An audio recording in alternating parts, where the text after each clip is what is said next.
Buenas mis queridas amigas y amigos, en el vídeo de hoy te voy a desvelar un truco fantástico para poner en el sustrato o tierra de tus plantas y macetas. Ya verás que es una maravilla para tus plantas.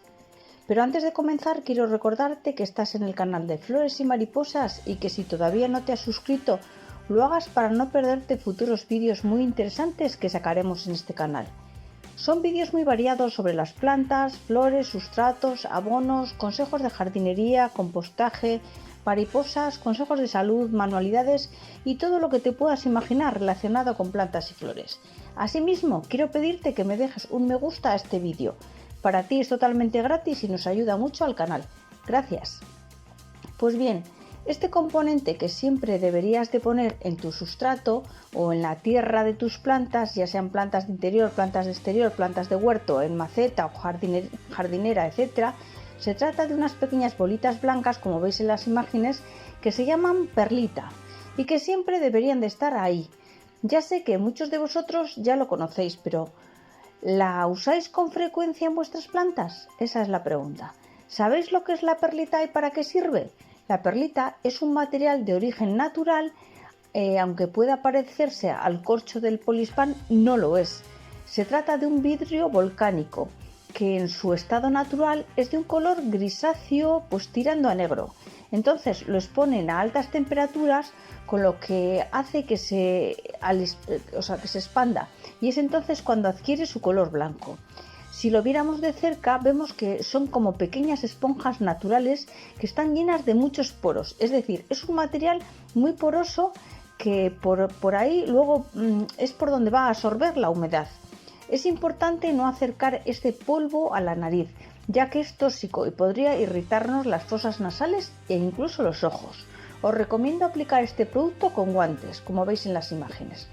Resulta que el silicio que contiene la perlita ayuda a que tenga más capacidad para absorber el agua. Además, la perlita no altera el pH de la tierra, como por ejemplo lo hacen los pozos o borras de café, que bajan el pH y así que sea más ácido. Así que tienes que controlar la cantidad que le pones a la tierra de tus macetas cuando estás haciendo eso, cuando pones los pozos.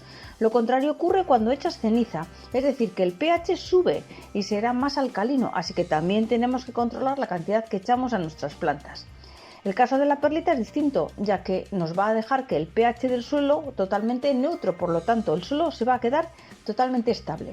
Además, la perlita es un material que es biodegradable y es ecológico y orgánico, como te mencionaba antes, ya que es de origen natural. La perlita también se utiliza mucho en los cultivos hidropónicos para que las raíces no se lleguen a pudrir y estén como más aireadas en el propio cultivo hidropónico. Asimismo, en el resto de las macetas, la perlita ayuda a que el sustrato no se apelmace. Al ser algo parecido a piedras, hacen pequeñas como camaritas de aire en la maceta. Por lo tanto, con el paso del tiempo, sabéis que muchas veces el sustrato como que se va apelmazando y esto hace que se ahogue, asfixia las raíces de nuestras plantas. Pues resulta que la presencia de esta perlita ayuda mucho a que esto no ocurra. Asimismo, nuestro sustrato no va a estar nunca encharcado si ponemos perlita, ya que la perlita ayuda a drenar el agua de la maceta. También se dice que la perlita ayuda a evitar plagas y enfermedades que salen en la tierra, es decir, hongos que empiezan a crecer en la tierra, plagas de orugas, etc. No sé por qué es una especie de insecticida o un repelente, algo así. Uno de los consejos que os puedo dar es que tendríamos que echar perlita por encima de la tierra de nuestras plantas. Así hacemos una especie de acolchado natural. ¿Veis las imágenes? La perlita ayuda a enraizar a las plantas y a los esquejes. Esto es debido a que como no les deja encharcar a las raíces y además pues mantiene la humedad que éstas necesitan, les aporta las óptimas condiciones que necesitan para desarrollarse. Espero que te haya gustado aprender todas estas cosas sobre la perlita. Recuerda suscribirte al canal y déjame un me gusta si todavía no lo has hecho, así para no perderte futuros vídeos que vendrán muy interesantes. Muchas gracias por ver este vídeo hasta el final y nos vemos en el siguiente vídeo. Un saludo.